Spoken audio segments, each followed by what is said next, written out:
अस्सलामु अलैकुम वरहमतुल्लाहि वबरकातुहू। रब्बि इश्रह ली सदरी व यस्सिर ली अमरी वहलुल उक़दतम मिन लिसानी यफ़क़हू क़ौली। रब्बि इश्रह ली सदरी, या रब मेरे सीने को खोल दे, कुशादा कर दे।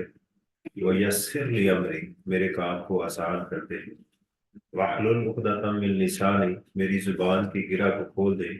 यफ़क़हू क़ौली, ताकि वो मेरी बात को समझ सके। सेल्स टैक्स को हमने स्टार्ट किया हुआ है अल्हम्दुलिल्लाह। और सेल्स टैक्स के अंदर आज हम उसके क्लाइमेक्स पे जा रहे हैं। उसके लिए कल मैंने आपसे वादा किया था कि मैं आपको एक गांव की सैर करवाऊंगा जहां पर 3 फैमिलीज काम कर रही हैं काश्त का। और किसानों को जो है वो डंडे पड़ रहे हैं।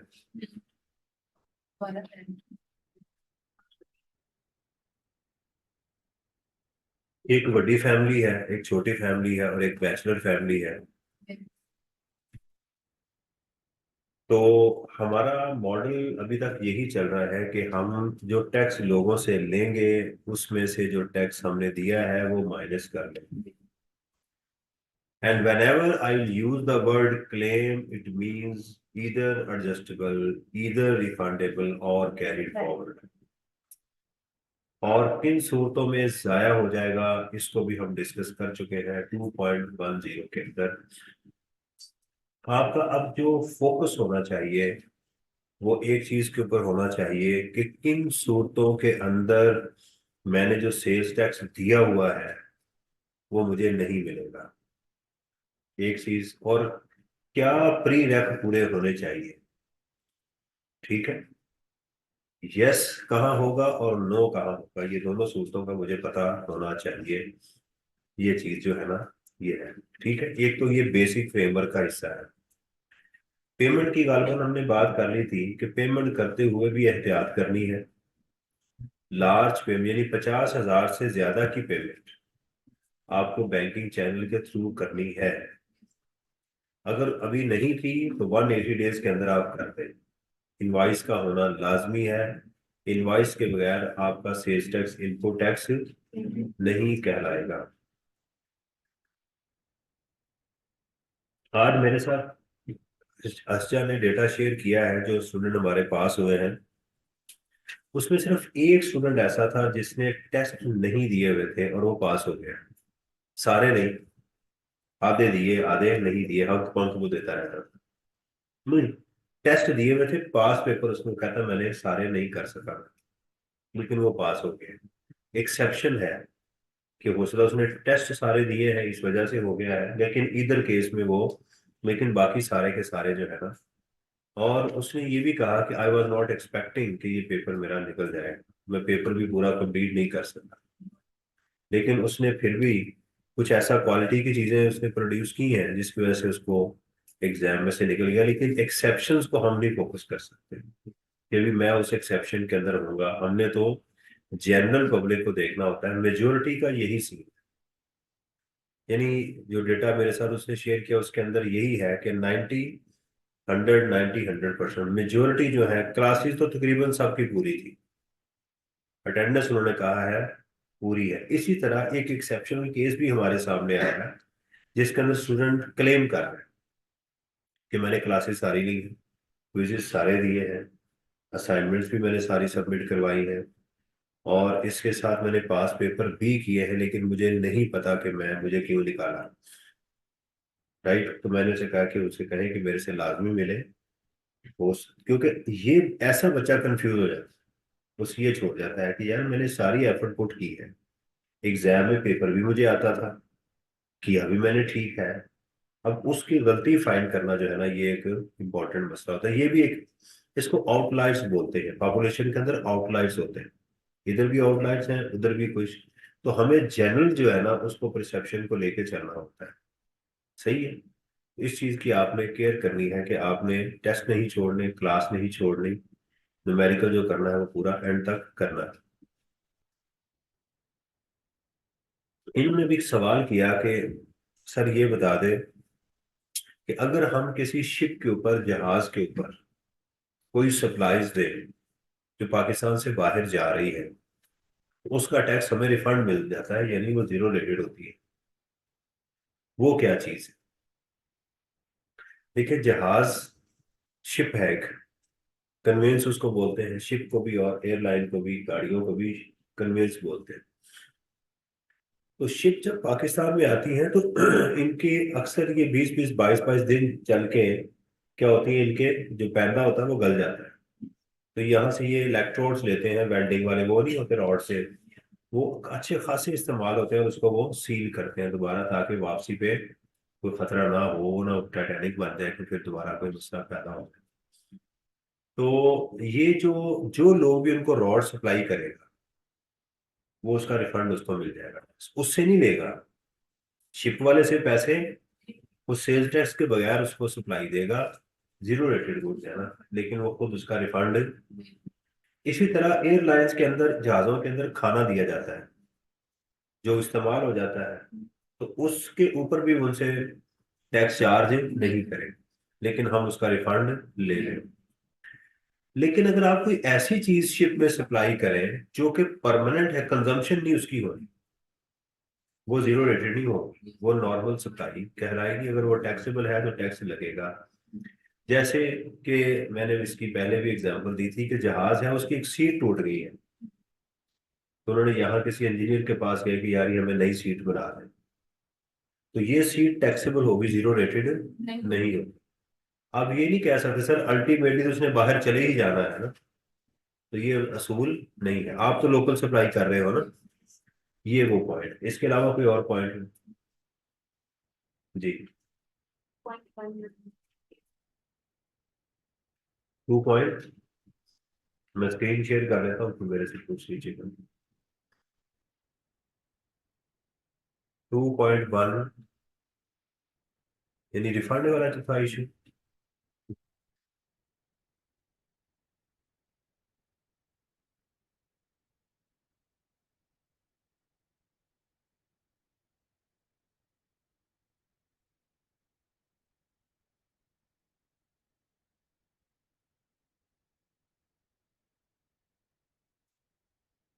यही है, इसके ऊपर है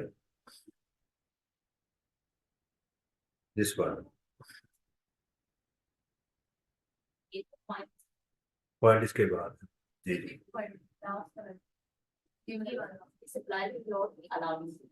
ये ये वाला, अच्छा, ये पॉइंट है 2 पॉइंट सेक्शन 73। ये कहता है हमें कि आपने पैसे देते हुए भी एहतियात करनी है कि 50,000 से 50,000 से ज्यादा की अमाउंट आपने बैंक के थ्रू पे करनी है, बिजनेस अकाउंट से पे करनी है। ये दो आपने जो है वो एहतियात करनी है उसके अंदर, इसकी गलती नहीं करनी। सवाल ये है कि अगर हम उसका डिफॉल्ट करते हैं, उसको नहीं मानते, तो फिर क्या होगा? तो इसमें दो कौन से लोग हैं? सप्लायर करने वाला और बायर गुड्स लेने वाला। तो बायर का क्या होगा? इनपुट, सही है। तो इसको वो इनपुट जाया कर दिया जाएगा, उसको वो इनपुट नहीं मिलेगा कि तुमने, वो कहेगा सर मैंने 5 लाख रुपए की पेमेंट की, ये मेरे पास इनवॉइस मौजूद है। वो पूछेंगे पेमेंट कैसे की जी? कैश के थ्रू कर दी, या मेरे भाई ने पेमेंट कर दी थी, की बैंक के थ्रू थी लेकिन मेरे भाई ने, अंकल ने कर दी, तो वो उसका इनपुट जाया कर दिया जाएगा। बेशक उसके पास इनवॉइस मौजूद है, गुड्स टैक्सेबल है, वो रजिस्टर्ड पर्सन है, लेकिन जाया हो जाएगा। अब आते हैं सप्लायर के ऊपर। इसे कहा जाएगा तुमने इससे पेमेंट ली थी 5 लाख की, जी बिल्कुल ली थी, राइट, कैश में क्यों ली? बस ये गलती हो गई है, कहते हैं गलती का खुमियाजा भुगतो, राइट। तो इसका वो 5 लाख के अगेंस्ट वो जो इनपुट क्लेम करने की कोशिश कर रहा है ना, वो जाया कर दिया जाएगा। यानी 5 लाख का जो उसने पेमेंट ली है, उसका ये 18% देगा, ये तो देना है इसने। लेकिन इसके अगेंस्ट ये जो इनपुट लेने की कोशिश कर रहा है, एडजस्टमेंट लेने की कोशिश कर रहा है, उसकी वो एडजस्टमेंट खत्म कर दी जाएगी। यानी रिश्वत देने वाला और लेने वाला दोनों जहन्नमी है। तो यहाँ पैसे 50,000 से ज्यादा लेने वाला कैश के थ्रू, नॉन बैंकिंग चैनल के थ्रू, और देने वाला दोनों को इनपुट जाया कर दिया जाए। ये सही। मुझे आता है। आपने टेस्ट किया कि सर को आता नहीं है? हाँ।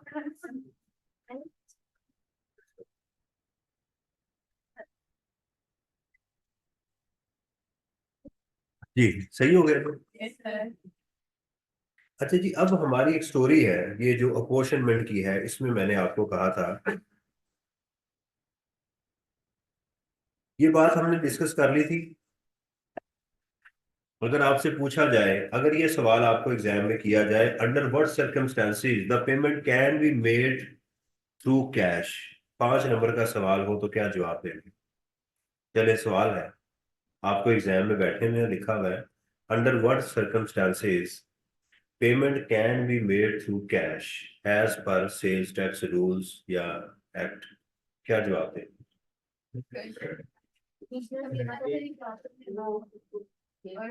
5, कैश में पेमेंट करनी है, कब पेमेंट कर सकते हैं ये सवाल है।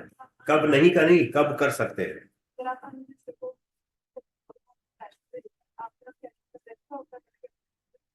शाबाश, एक तो ये है कि अगर आपको पेमेंट अनरजिस्टर्ड को की और वो कैश में दे सकता है तो फिर आप कैश में ले सकते हैं। बिल्कुल, वेरी गुड। और नहीं, कमिश्नर की इजाजत और जगह पर है, यहाँ कमिश्नर की इजाजत की जरूरत है नहीं है। और अमाउंट 50,000 से, शाबाश, अगर 50,000 तक है फिर भी कैश ले सकते हैं, if the amount is up to ₹50,000 फिर भी। और यूटिलिटी बिल्स आप पे कर रहे हैं फिर भी आप कैश में पे कर सकते हो। अगर रिसीवेबल्स के अगेंस्ट एडजस्ट करवा रहे हैं फिर भी आपको बैंकिंग चैनल की जरूरत है नहीं है। समझ आ रही? अगर एडजस्टेबल, देखिए ना, क्वेश्चन जो है उसको अंडरस्टैंड करना है। आप ये बिल्कुल आसान क्वेश्चन पेपर में छोड़ के आएंगे फिर आप पछताएंगे। इसी तरह अगर ये पूछा जाए कि under what circumstances payment should be made through banking channel, तो आप 50,000 से ज्यादा होगी तो आप जो है उसमें पे करेंगे। फिर आप देखेंगे अगर ये यूटिलिटी बिल्स नहीं है और 50,000 से ज्यादा है फिर भी आप जो है उसको पे करेंगे। तो ये उसका दोनों साइड्स को देखें। जो स्टूडेंट, मेरा बेटा याद रखें, पढ़ के क्वेश्चन तक पहुंच जाता है कि जो मैं पढ़ रहा हूं इसमें सवाल क्या आएगा, वो कामयाब। और वहां तक पहुंचने का तरीका क्या है? पढ़ते हुए क्वेश्चन जहन में लेकर आए, टेस्ट दें और पास पेपर को देखें तो आप उस सवाल तक पहुंच जाते हैं। प्रेपरेशन तो हर एक ने करनी। प्रेपरेशन तो पास होने वाले ने भी, फेल होने वाले, प्रेपरेशन के बगैर तो नहीं बैठा जाता एग्जाम के अंदर। लेकिन पास होने वाला स्टूडेंट उस क्वेश्चन तक पहुंचता है कि सवाल क्या था जिसका मैं जवाब तैयार कर रहा हूं। अच्छा जी, एक इसमें पॉइंट था, कल मैंने कहा था कि मैं ये आपको कल बताऊंगा, limit on supplies to unregistered person. देखें, पहली चीज को जरा हम अंडरस्टैंड कर लें ताकि हमें अनरजिस्टर्ड की कहानी समझ आ जाए, क्योंकि मैं जैसे इस बात के ऊपर आता हूँ स्टूडेंट जो है उसको मिक्स करता है। देखें, अनरजिस्टर्ड से आपकी डीलिंग क्या होती है?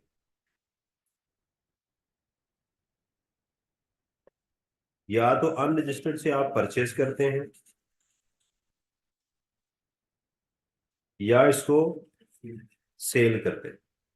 अनरजिस्टर्ड से परचेज करेंगे तो इसका कोई इम्पैक्ट नहीं होता क्योंकि आपके पास इनवाइस नहीं होती।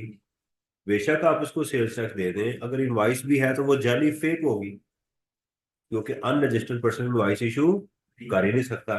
ये तो खत्म हो गया, इसका हमारे न्यूमेरिकल में कोई इम्पैक्ट नहीं। अगर आप सेल करेंगे अनरजिस्टर्ड पर्सन को तो उसका डबल इम्पैक्ट आएगा। आप नॉर्मल टैक्स उसका देंगे प्लस बाद में 4% टैक्स भी देंगे। ये दो डबल इम्पैक्ट इसका आएगा। लेकिन ये जो भी हम चीज पढ़ने लगे हैं ना, आपका जो सब सेक्शन 4 ऑफ 73 है, इसने इसके ऊपर एक बंदिश भी लगा दी। देखें, आप अगर अनरजिस्टर्ड को सेल करेंगे तो नीचे आपने जो इनपुट है वो माइनस करेंगे ना यहां से जाके। स्टूडेंट कहता है कि सर अगर मैंने सेल की है और मेरे पास जो है वो इनपुट टैक्स भी है, तो अगर मैंने अनरजिस्टर्ड को सेल किया है तो उसका इनपुट कैसे एडजस्ट करूंगा? भी नॉर्मल टैक्सेबल गुड्स है, आपने अनरजिस्टर्ड को सेल कर दी है, नो इशू। इनपुट तो आपका हक है ना कि आप माइनस करें। इस बात, ये बात कंफ्यूज तो नहीं कर रही? इशू ये है कि लॉ ने कहा कि अगर तुम अनरजिस्टर्ड को सेल करोगे ना, तो उसकी उसने लिमिट लगा दी, एक बंद लगा दिया कि इससे ज्यादा ना करना। अगर तुम इससे ज्यादा अनरजिस्टर्ड को सेल करोगे तो मैं फिर क्या करूंगा, तुम्हें इसका इनपुट डिसअलाउ कर दूं। यानी उसके ऊपर 18% भी लगेगा, 4% भी लगेगा, लेकिन उसका ये इनपुट खत्म हो जाएगा। नहीं, आपको कहा गया कि आप अनरजिस्टर्ड से डील करें, इट्स ओके, एक लिमिट तक। लेकिन आपको नुकसान क्या हो रहा होगा, ये वाला, ये आपने पे करना है। अगर आप उस लिमिट से क्रॉस कर जाते हैं, ये वाली चीजें दोनों रहेंगी अपनी जगह पर, उसका ये इनपुट जाया कर दिया जाएगा, खत्म कर दिया जाएगा कि आप बाज नहीं आ रहे। वो लिमिट क्या है उसको सीखना है आपने। समझ आ रही है? देखिए, अगर तो बगैर लिमिट के लॉ ये कह दे कि आपने अनरजिस्टर्ड को सप्लाई नहीं करनी, तो फिर लिमिट के बगैर भी आप नहीं कर सकते।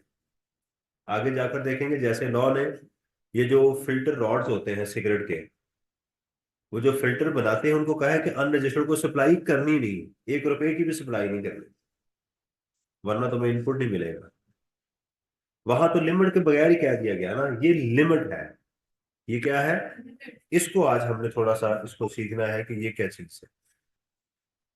न्यूमेरिकली ये मैंने आपके एग्जाम में नहीं देखा, फाइनल में देखा ज्यादा, लेकिन हमारे सिलेबस का हिस्सा है।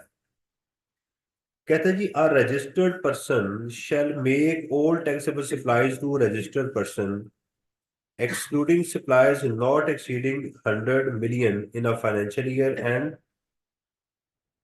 10 million in a month.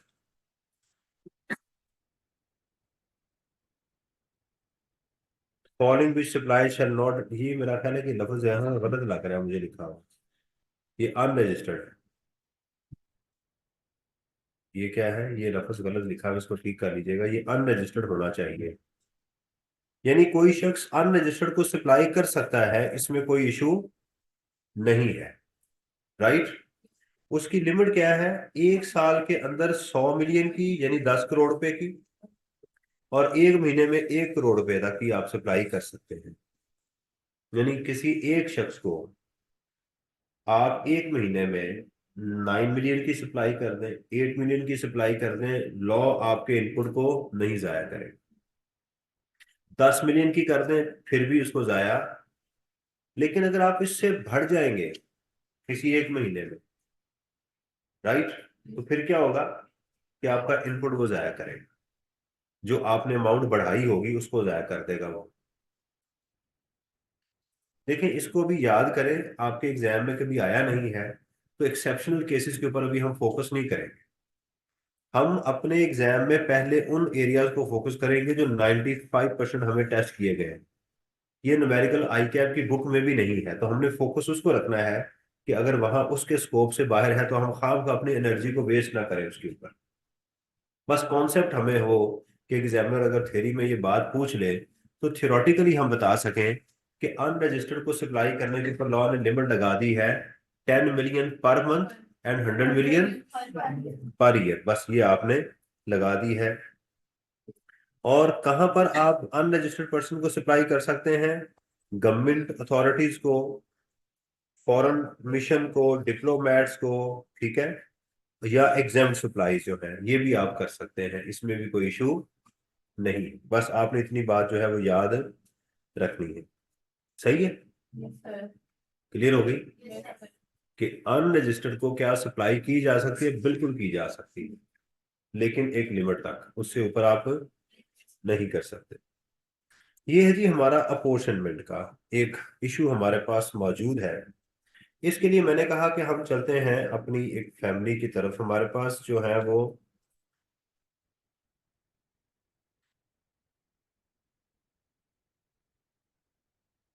3 families है, समझें कि अब वो क्या उगा रहे हैं। हमारे पास गंदम है, वीट, वीट की काश्त हो रही है। इसके साथ वो वाटरमेलन है।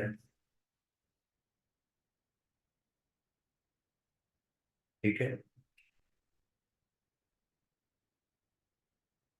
इसकी काश्त है। ठीक है, स्ट्रॉबेरी है।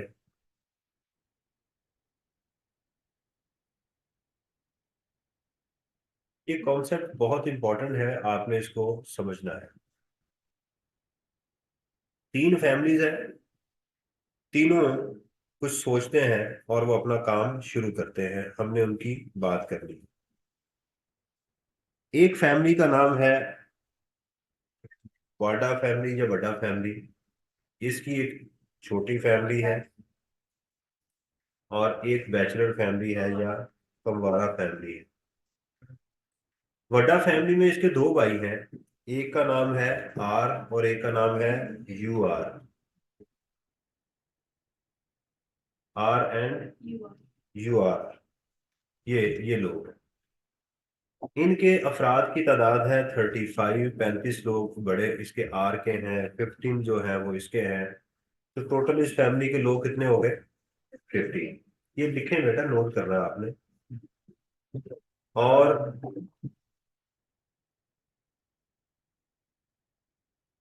जो छोटी फैमिली है इसके 30 हैं और इसके 20।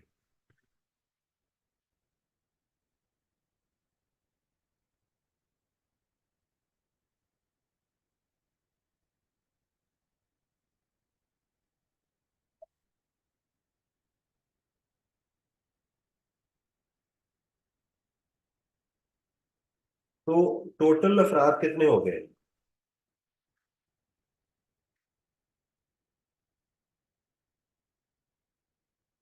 ठीक है, ये टोटल, ये फैमिलीज हैं।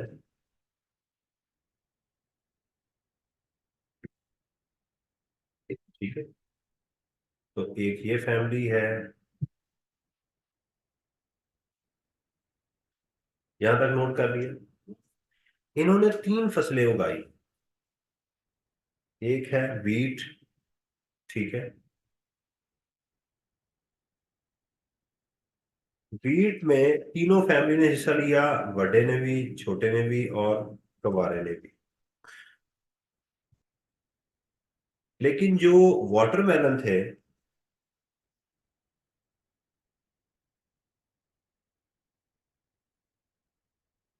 इसमें कबारों ने हिस्सा नहीं लिया। इसमें बड़े और छोटे ने, इन दो फैमिलियों ने हिस्सा लिया। और उसके बाद जो है हमारी स्ट्रॉबेरी। स्ट्रॉबेरी सिर्फ छोटी फैमिली ने उगाई है और किसी ने हिस्सा नहीं लिया।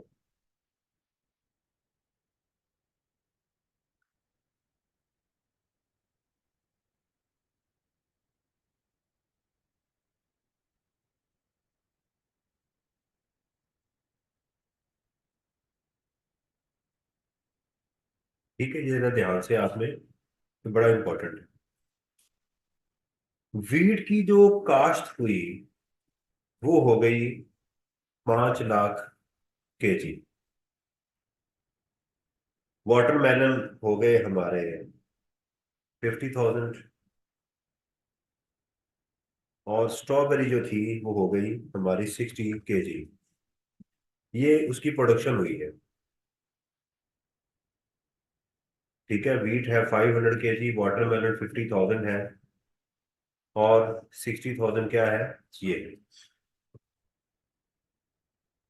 अब ये फसल तैयार हो गई, पक गई, सब सभी लोग आ गए हैं, अब इसमें डिस्ट्रीब्यूट करनी है। कैसे डिस्ट्रीब्यूट करें, सवाल ये है कि इनको इनका हिस्सा देना है। हर फैमिली को उसका हिस्सा हमने पहुंचाना है। ठीक है, तो मैंने कहा था कोई बेस होनी चाहिए, कोई वजह होनी चाहिए कि भी इन लोगों ने क्या काम किया, इन्वेस्टमेंट क्या है। हमें कुछ नहीं पता। तो उसकी बेहतरीन ये है कि जितने लोग थे उनके हिसाब से क्या करें, उनको वेट, उनका उतना वेट है उनको दे दें। अब सबसे पहले हम वीट की बात करते हैं। वीट में इस फैमिली के कितने अफराद थे? 50। टोटल अफराद कितने हैं? 100। तो हम कह सकते हैं कि बड़ा फैमिली का इसमें जो हिस्सा बनता है वो 50% बनता है। छोटी फैमिली जो है इसका इसमें हिस्सा कितना बनता है? 30%। और कवारे जो है इसमें कितने हैं? 20%। एग्री? ये मैथ की सादा सी कैलकुलेशन है, इसमें कोई और चीज नहीं है। तो हम क्या करेंगे कि इस 5 लाख का 50% इसको दे देंगे, 30% इसको दे देंगे और 20% इसको दे देंगे। ठीक है, तो चलते हैं। इसका तरीकेकार मैं बताता हूँ। आप इस वैल्यू को डिवाइड कर दें इसके ऊपर और मल्टीप्लाई कर दें इसके ऊपर, आंसर वही आ जाएगा। देखिए 2.5 लाख 50% आ गया। इसी तरह आपने इसको डिवाइड करना है इसके ऊपर, तो परसेंटेज आ गई, और मल्टीप्लाई कर दिया इसके ऊपर, और दिस डिवाइडेड बाय, ये सब ने कैलकुलेशन कर ली। समझ आ गई आपको कि कैसे आई ये अमाउंट्स कि नहीं? फाइन। चलो, अब देखना है कि भाई इसके साथ क्या होने वाला है। वाटरमेलन की कैसे डिस्ट्रीब्यूशन करें। वाटरमेलन में दो फैमिलीज ने काम किया है, बड़े और छोटे ने। वाडा और छोटा जो है इसने काम किया है। अब इस 50,000 को कैसे कंट्रीब्यूट करने, देखिए कवारे का तो इसमें कोई हिस्सा है ही नहीं, तो इसको निकाल दें। बाकी कौन बच गए हमारे पास? ये दो फैमिलीज, इन्होंने काम किया है। ओके, तो एक फैमिली के मेंबर थे 50, दूसरे के थे 30, टोटल मेंबर कितने हो गए? 80। तो अब इसकी परसेंटेज कैसे होगी? 50 को 80 पे डिवाइड करें, मल्टीप्लाइड बाय 100।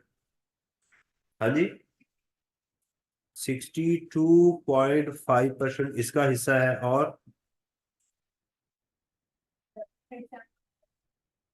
37.5% इसका है। ये मैं यहाँ लिख रहा हूँ, 62.5% एंड 37.5। ये सबको समझ आ गई?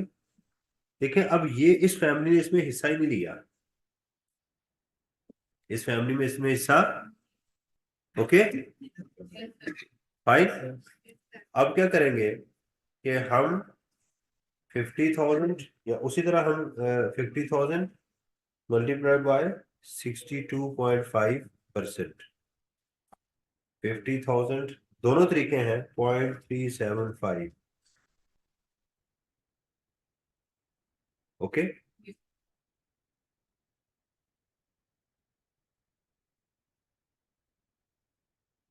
ये क्या कहते हैं कि ईच पर्सन का कैसे निकाला? मुझे इस क्वेश्चन की बेटा अभी समझ नहीं है, जरा वो समझा रहे हैं फिर मैं आपको बता सकता हूँ।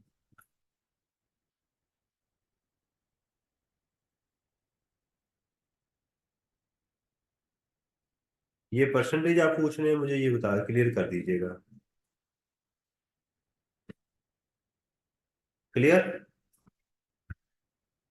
अब आते हैं स्ट्रॉबेरी। स्ट्रॉबेरी किसकी थी? छोटी फैमिली की थी, जो सारे का सारा इसको चला गया।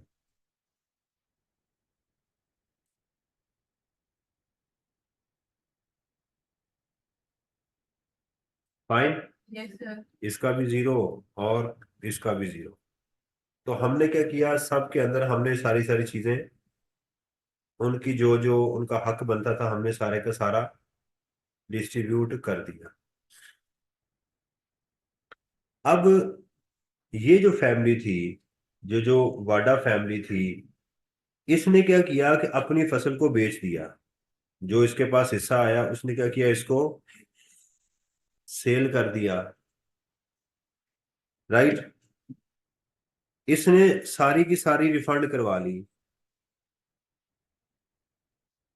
राइट, इसने किसी को देकर उससे सारे के सारे पैसे रिफंड करवा लिए। ये इसने कुछ भी नहीं किया, काम करने के बाद बैठे रहे, सारी की सारी जाया हो गई। समझ आ रही?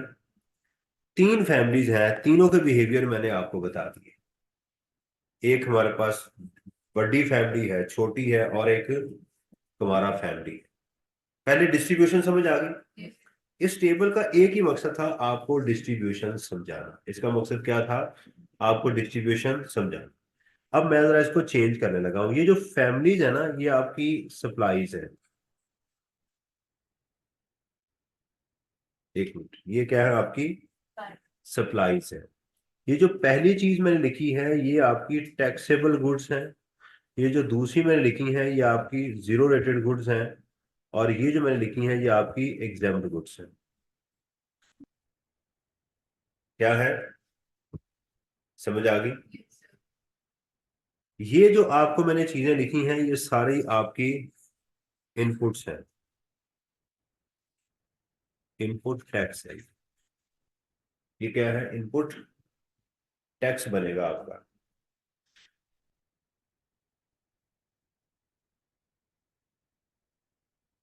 इसमें से मैंने टैक्स वाली कोई भी चीज अभी नहीं सिखाई है आपको। ये सारी नॉर्मल, किसी शख्स के भी, अनपढ़ के पास भी जाएंगे तो वो आपको बात बता सकता है कि हाँ यार इतनी ही बनती है, उसका इतना हिस्सा, उसका इतना, और जितने लोग हैं उतना उतना हिस्सा उसको देते जाए। एग्री? अच्छा, अब सुनिएगा। ये लिख लिया आपने सारा? अब देखिएगा, एग्जाम में आपने क्या करना होता है। अच्छा, अगर आपको ये बता दिया जाए कि इस फैमिली ने इतनी गंदम उगाई है, इस फैमिली ने इतनी गंदम उगाई है, इसने इतनी गंदम उगाई है, तो क्या फिर भी आप ये परसेंटेज वाला काम करेंगे? हाँ, ये उस वक्त फिर आप ये परसेंटेज वाला काम ये कब करेंगे? जब खामोश हो, जब हमें पता, तो फिर इस वर्किंग में हम जाएंगे। अदरवाइज हम यहाँ पर अगर पता है कि ये किसकी चीज है तो वो उसको दे देंगे। बर्थडे की है तो बर्थडे को दे देंगे, छोटे की है तो छोटे को दे देंगे, गंवारे की है तो जाया कर देंगे। गुस्सा कर दिया उसे।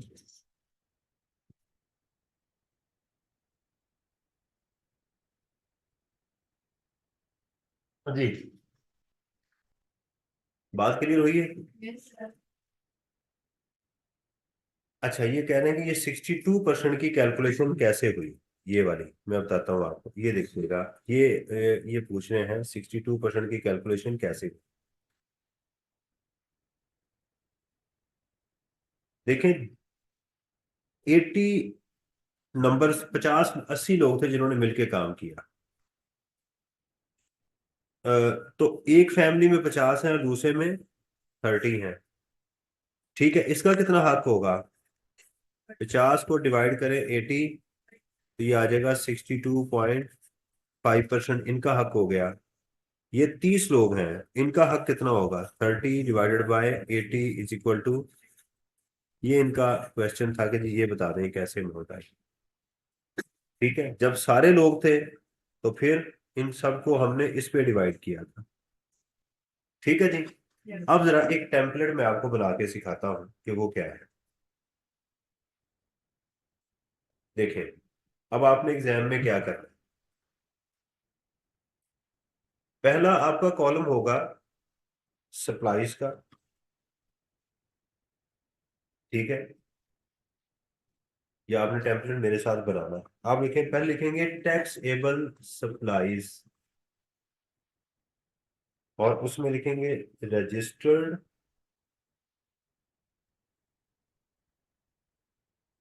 And unregistered.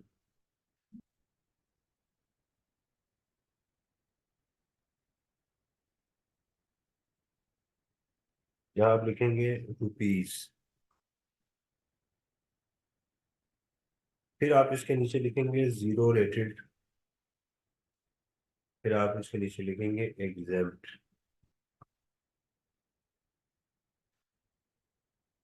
आपने यहाँ पर आ गई आपकी 5 लाख, यहाँ आ गई आपकी 1 लाख,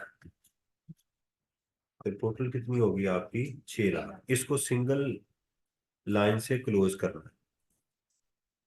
ठीक है,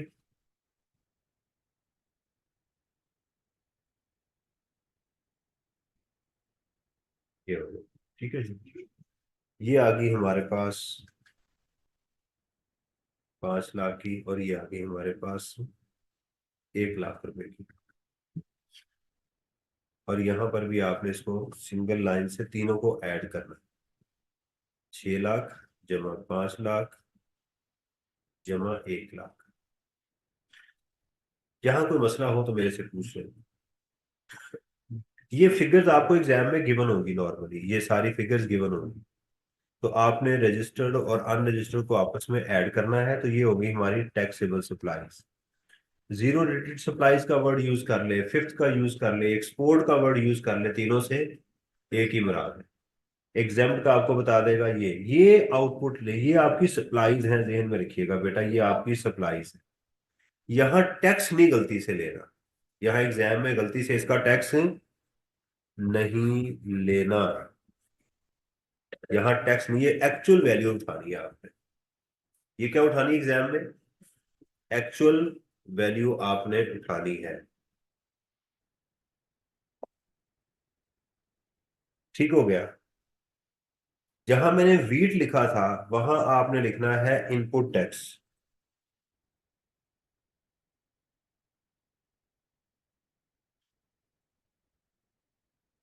लेट सपोज कि वो 50,000 है।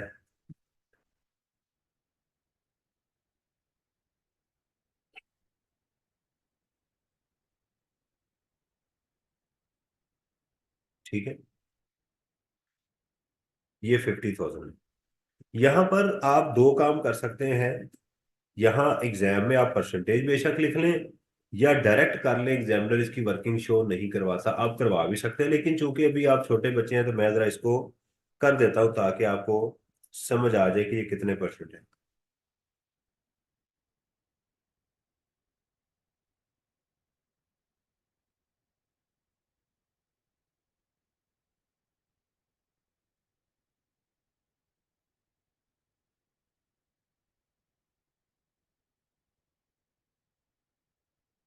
ठीक है, कैलकुलेटर पे आपने क्या करना है कि कैलकुलेटर ने आपने लिखना है, इसको इस पे डिवाइड करना और इससे मल्टीप्लाई करना। ठीक है, यानी आप लिखेंगे, ये मैंने कहा कि आप यहाँ पर वो ना कीजिएगा, कैलकुलेशन एग्जामिनर शो नहीं करवाता 50,000। ठीक है, और यहां पर क्या करेंगे, यहां पर 500,000, इस अमाउंट को इस पे डिवाइड करेंगे और इससे मल्टीप्लाई करेंगे। ये कैलकुलेटर पे काम करना है। इसी तरह इसको इस पे डिवाइड करेंगे, उससे मल्टीप्लाई करेंगे।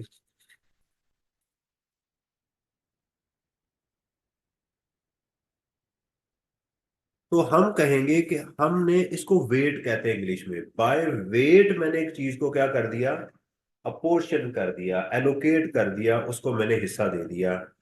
तो इसका क्या होगा, दिस डिवाइडेड बाय, उसी तरह मल्टीप्लाइड बाय दिस।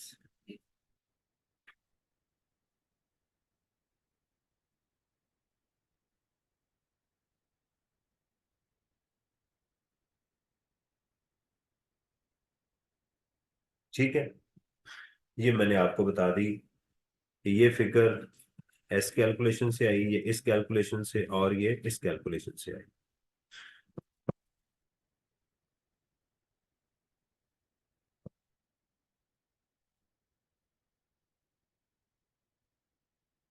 ये नहीं समझ आई मेरे, मुझे लाजमी बताना है, ये वर्किंग आपको आनी चाहिए हर सूरत में। ये क्या है आपका टैक्स, ये आपका क्या है टैक्स। टैक्स किसका? एक्सपेंसेस का। एक्सपेंसेस, सबसे बड़ा एक्सपेंस कौन सा होता है? परचेस। ये टैक्स नहीं है, ये टोटल वैल्यू है। ये गलती नहीं करनी, बार बार कह रहा हूं, ये वैल्यू लेनी है, ये वैल्यू उठानी है आप।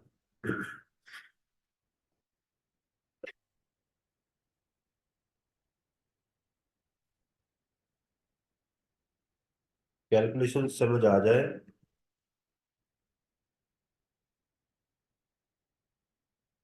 कोई इशू नहीं है? ये मैं डिलीट करने कर दूं?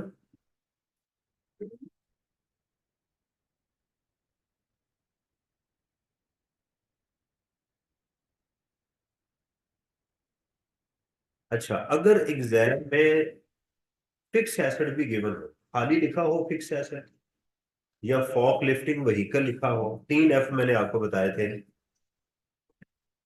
फिक्स एसेट लिखा हो, फॉक लिफ्टिंग व्हीकल, या फिजिकल इलेक्ट्रॉनिक रजिस्टर लिखा हो, इस तरह के अल्फाज मिले तो उसका भी टैक्स फिर आपने वो लिख लेना है, लेकिन उस पर लिखेंगे input tax on fix asset.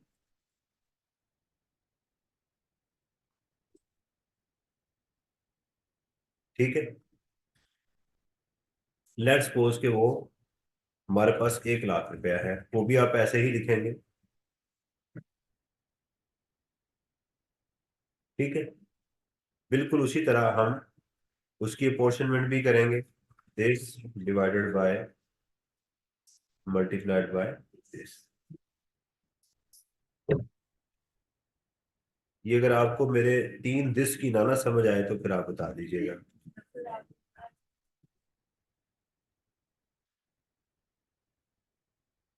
ये तकरीबन हर क्वेश्चन के अंदर ये आपको वर्किंग करनी पड़ेगी, तकरीबन 95% of the question you have to do that, आपको ये काम करना पड़ेगा।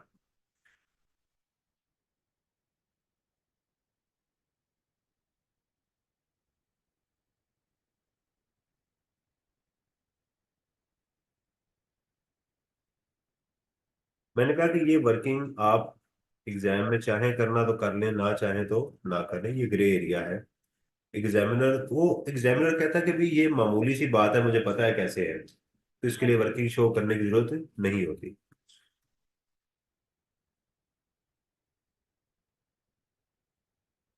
नहीं, वो कह रहे परसेंटेज गिवन होगी, नहीं बेटा ये तो आपने खुद कैलकुलेट करनी है, अगर परसेंटेज ही गिवन होगी तो ये वर्किंग नहीं करनी। अगर एग्जाम में परसेंटेज गिवन खुद ही हो तो फिर ये वर्किंग खत्म हो गई। यानी ये सारी वर्किंग जो थी वो इसकी परसेंटेज के लिए थी कि ये अमाउंट जो है वो कितनी कहाँ पर जानी है, यही तो सवाल था कि इस इनपुट का मैं क्या करूं। देखिए ना, आपके इनपुट का बिहेवियर क्या होता है, या आप एडजस्ट करते हैं, या रिफंड करते हैं, या कैरी फॉरवर्ड करते हैं, या वो जाया होता है। तो जिस इनपुट का एक्सपेंसेस का मुझे पता नहीं चल रहा, और उसके बाद सेल भी डिफरेंट तरह की है, तो फिर ये होगा।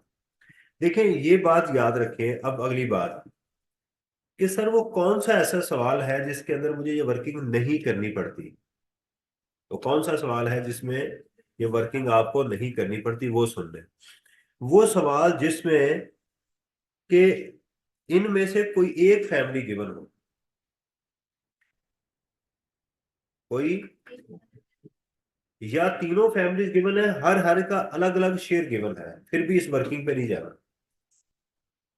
ठीक है, अगर आपको एग्जाम में ये 2 फैमिलीज गिवन हो,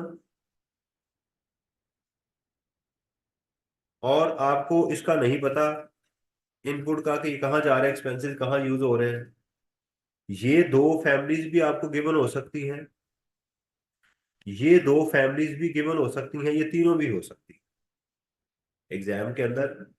टैक्सेबल, जीरो रेटेड, एग्जाम, तीनों भी गिवन हो सकती हैं। टैक्सेबल और जीरो रेटेड दो भी गिवन हो सकती हैं, जीरो रेटेड एग्जाम वो दोनों भी गिवन हो सकती हैं। तो किसी भी कॉम्बिनेशन में हो, और ये ना पता चले कि यार ये जो मेरा इनपुट है, जो मेरा क्रेडिट है, उसका यूज क्या है, तो हमें ये वर्किंग एग्जाम में करना पड़ेगी। परसेंटेज गलत है जी। कैसे कैलकुलेट करेंगे ये वाली, ये परसेंटेज उन्होंने पूछा कैसे कैलकुलेट करेंगे। देखें, ये 12 लाख रुपए की अमाउंट कैसे बनी, this plus this plus this. ठीक है, विरासत विरासत में क्वेश्चन आपको करवाए जाते थे, विरासती क्वेश्चन नहीं होते थे जिसमें आप कहते थे ये 3 भाई हैं, तो आप क्या करते थे, इंटू 2, 6 हो गए। ठीक है, और 2 बहनें हैं, इंटू 1, बहन का एक हिस्सा होता है, 2 हो गए, टोटल कितने हो गए, 8। ये नहीं किए हुए भाई। अगर 8 टोटल हो तो 6 कितने परसेंट है, इसको इस पे डिवाइड कर दें, ये परसेंटेज आ जाएगी। 2 कितने परसेंट है, इसमें परसेंटेज आ जाएगी। इसी तरह 12 लाख में 6 लाख रुपया कितने परसेंट है, 50%। 12 लाख में 5 लाख रुपया कितने परसेंट है, 1 लाख रुपया 12 लाख में कितने परसेंट है, ये आ जाएगा 8.33%। अभी बिल्कुल ये इसको समझना बहुत इंपॉर्टेंट है, इसके बगैर क्वेश्चन नहीं हो रहा, इसलिए मैं कह रहा हूं कि यहाँ को कंफ्यूजन तो नहीं अब इस ओके। तो मैंने आपको बात बताई कि सवाल से पता चलेगा 95% आपको ये कैलकुलेशन करनी होगी एग्जाम में, उसको अंडरस्टैंड करके। तरीकेकार ये होगा कि हम अपने इनपुट को पहले कैलकुलेट करके देखें, ये चीज आपको बताएगी सप्लाईज कि क्या क्वेश्चन में ये वर्किंग करनी है या ये वर्किंग नहीं करनी, ये चीज आपको स्टेब्लिश करेगी। अगर फैमिलीज एक से ज्यादा तरह की हैं तो आप समझ जाएं कि हाँ इसमें ये वर्किंग टू बनने वाली है, और अगर फैमिलीज एक से ज्यादा तरह की नहीं है तो आप समझें कि ये वर्किंग इसमें इन्वॉल्व होने वाली नहीं है। इसकी थ्योरी पढ़ते हैं, कल इसके पास पेपर को हम देखेंगे ताकि आपको ये अंदाजा हो जाए उसमें। देखिएगा जी, apportionment of input tax rules. अच्छा ये रूल्स क्या है, एक होता है एक्ट, एक होते हैं सेल्स टैक्स रूल्स। ये जो एक्ट होता है ना, इसमें असल लॉ जो है वो यहां मौजूद होता है, कानून सही यहां मौजूद होता है। ये रूल जो है वो इसकी एक्सप्लेनेशन होते हैं।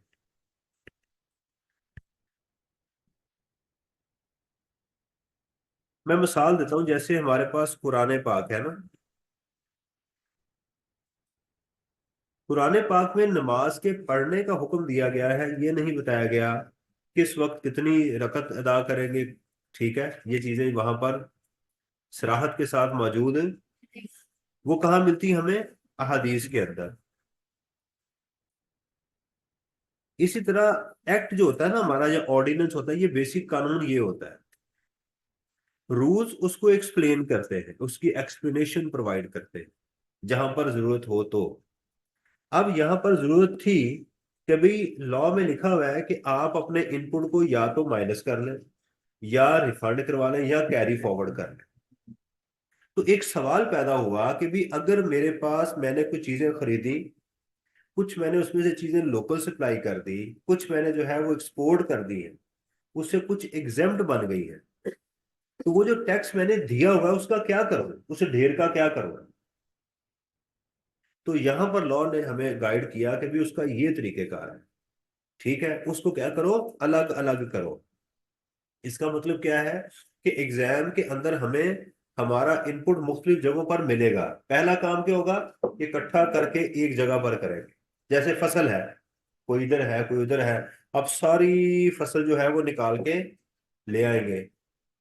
उस फसल के अंदर आप क्या करेंगे, छांटी भी करेंगे ना, गंदी चीजें निकाल देंगे, पत्ते निकाल देंगे, फजूल चीजें उसमें से तो साफ सुथरी चीज लेकर आएंगे। इसी तरह हम अपने क्वेश्चन में से तमाम इनपुट ले आएंगे जो साफ सुथरा है, फिर उसकी अपोर्शनमेंट करेंगे। ये हमारा तरीकेकार होगा। तो कहता है जी, these rules apply to the registered person supplying taxable and exempt goods. ये सिर्फ उसी सूरत में आएगा जब एक से ज्यादा तरह की गुड्स आप सेल कर रहे हो। क्या कर रहे हो, साइमल्टेनियसली, एक ही महीने में। Input tax relating wholly to taxable supplies is fully adjustable. If it relates wholly to exempt supplies it is not admissible. फिर तो बात क्लियर है। मसला क्या है, sales tax on goods and services including utilities use for both taxable exempt supplies. अगर दोनों में यूज हो रही हैं, shall be apportioned according to the following formula। वही फॉर्मूला जो भी मैंने आपको बताया है, ये देखेगा, value of taxable supplies divided by value of taxable supplies and exempt supplies multiplied by residual input tax। वो इनपुट टैक्स जिसका जो एक से ज्यादा एक्टिविटीज में यूज हुआ होता है उसको रेजिजुअल कहते हैं।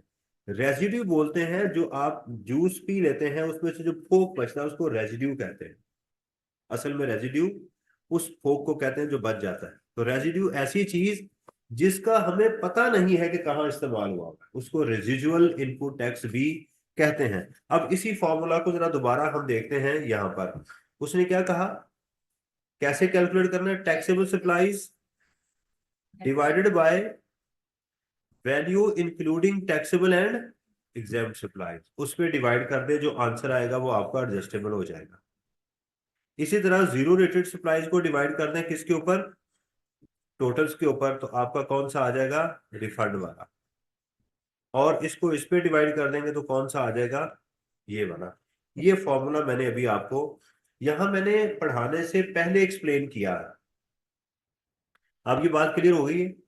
ये एग्जाम में आ चुका हुआ है कि एक्सप्लेन रेजिजुअल इनपुट टैक्स, तो आप कहेंगे residual input tax is that input tax where which is used for this for the supplying of taxable and exempt goods.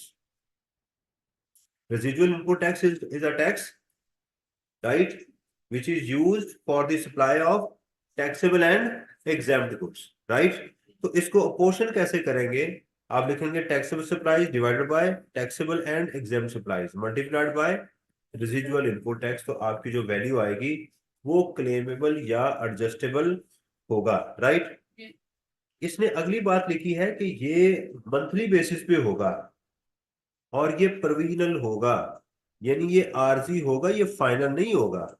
Department कहेगा ठीक है कर लो, मुझे कोई मसला नहीं है, लेकिन आपको जब साल खत्म होगा तो एक फाइनल शीट भी जमा करवानी पड़ेगी। यानी इसका मतलब है कि ये साल में 13 दफा होगा, हर महीने 12 दफा, और एक दफा साल के एंड के ऊपर पूरे साल का आपको कैलकुलेट करके डिपार्टमेंट को जमा करवाना पड़ेगा। ये बात समझ आई, राइट। कल छुट्टी नहीं करनी, इसके में पास पेपर जो है उसकी मैं डिस्कशन, यही सारा डेटा मैं वहां पर करवाऊंगा, राइट। इसके सिर्फ स्टेप्स लिख लें, इसके स्टेप्स मैं आपको लिखवा देता हूं। वर्किंग वन, हम करेंगे residual input tax. Working two, इसकी अपोर्शनमेंट, और उसके बाद हमारा क्वेश्चन होगा सेल्स टैक्स पेएबल। इसमें क्या करेंगे आप, आउटपुट टैक्स, इसमें से आप लेस करेंगे इनपुट, ठीक है, और इसमें आप ऐड क्या करेंगे, फर्दर टैक्स। ठीक है, ये छोटी सी मैंने चीज बस आपको बता दी है कि हम क्वेश्चन में सबसे पहले क्या करेंगे, यानी इकट्ठा करेंगे, पूरे सवाल में से हम इनपुट को बाहर लेकर आएंगे, इकट्ठा करने के बाद फिर उसकी अपोर्शनमेंट करेंगे, अगर होनी हुई तो, अगर होनी हुई तो फिर हम असल चीज पे आ जाएंगे, आउटपुट माइनस, और जो अनरजिस्टर्ड को सेल की है वो कहाँ चली जाएगी, फर्दर टैक्स में चली जाएगी, राइट। और इसमें एक और चीज भी लिख लें, सेल्स टैक्स रिफंडेबल। ये कहाँ से आएगा आपका, वर्किंग नॉर्मली टू से, उसी अपोर्शन वाले टेबल जो है वहीं से आएगा, राइट। तो प्लीज कल आपने छुट्टी नहीं करनी। अब कल से हमारा एक प्रॉपर, आपका मैं टेम्पलेट सेट करूंगा और तमाम क्वेश्चन इंशाल्लाह उसी टेम्पलेट पे करें, ठीक है जी। सुभान अगर रब्बिल रब्बिल इज्जति अम्मा यसिफून व सलामुन अलल मुरसलीन वल्हम्दुलिल्लाहि रब्बिल आलमीन।